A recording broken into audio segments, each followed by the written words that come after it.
നാട്ടുകുളിഷന്റെ news H വാർത്തകളിലേക്ക് ഏവർക്കും സ്വാഗതം. പ്രാദേശിക വാർത്തകൾ ചുരുക്കത്തിൽ.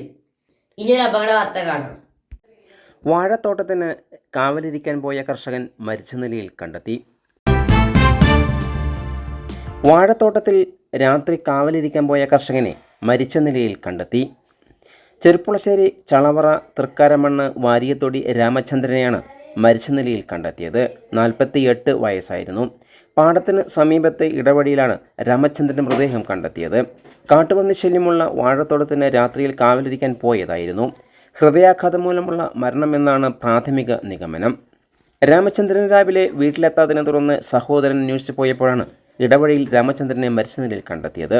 ചെറുപ്പുളശ്ശേരി പോലീസ് സ്ഥലത്തെത്തി മേൽ നടപടികൾ സ്വീകരിച്ചു. കൂടുതൽ വാർത്തകൾക്കായി നാട്ടുകൾ ചാനൽ സബ്സ്ക്രൈബ് ചെയ്യൂ.